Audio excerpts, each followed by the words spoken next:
I'm Mark Ruffalo, and I play Daniel LeBlanc in All the Light We Cannot See. He's an interesting guy. I think he's a widower.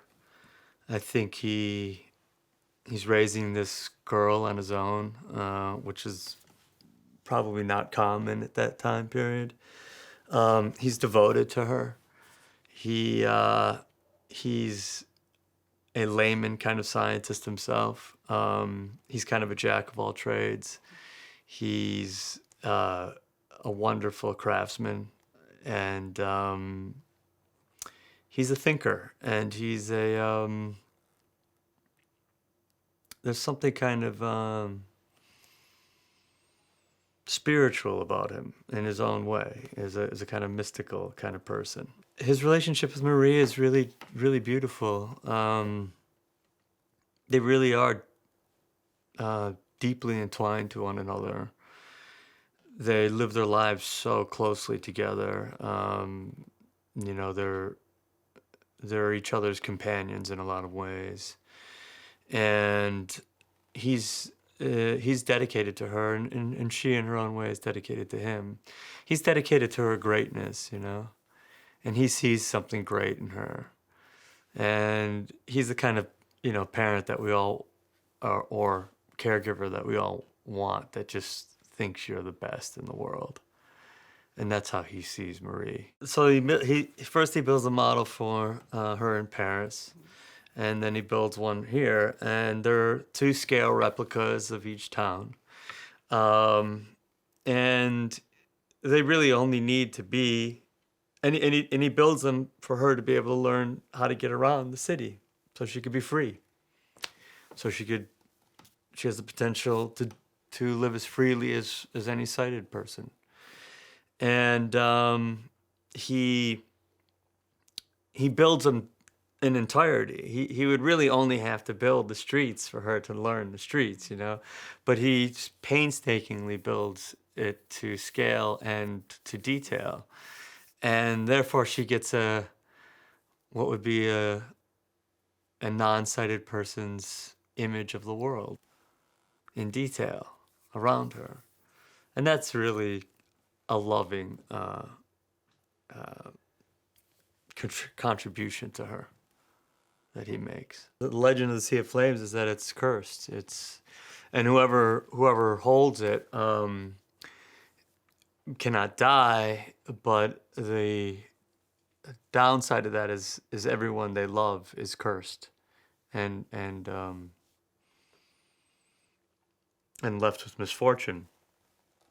And so, because Daniel is the keeper of the precious stones at the museum, I guess it's presumed that he's the keeper of the Sea of Flames, and therefore his wife dies tragically, and his daughter becomes blind.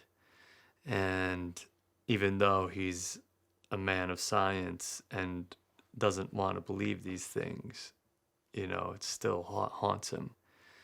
That maybe this misfortune that he has had in his life is because of his being cavalier about the stone. This jewel that he has, the Sea of Flames, is being pursued by what he believes is the entire Third Reich. It's the kind of jewel that interests madmen, like those who rule the Reich, is what he says. And he has brought it to his family home, trying to hide it, and quickly realizes that he's probably going to bring the worst of the Nazis here. Aria has been a revelation.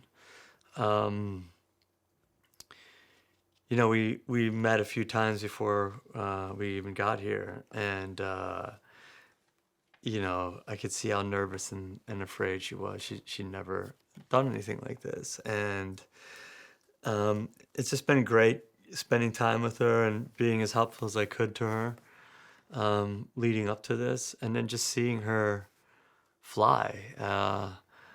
I think of her first few days when I was here, and listening to her and listening to Sean, and hearing what was happening, and trying to help in any way that I could. And then just to see her slowly find her confidence in her place. And really, she's a revelation. I mean, she is really a fantastic actor.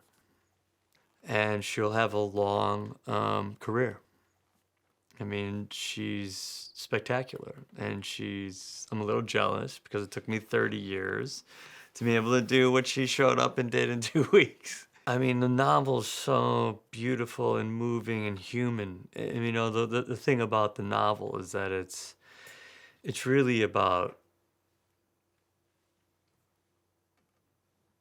kind of the decency of humanity in general, you know, even under this oppressive, absolute totalitarian system, there's still the spark of humanity alive in some folks, you know, probably more than we would ever be able to comprehend. And so that, you know, the novel captures that beautifully. And the script, that humanity still bleeds through that same message. You know, that you have Werner, who's really, you know, a sensitive, caring human being who's just in this awful, you know, system and predicament. And you start to understand what the idea of the good German is, and maybe how many people were actually fighting in some way, some quiet way against it.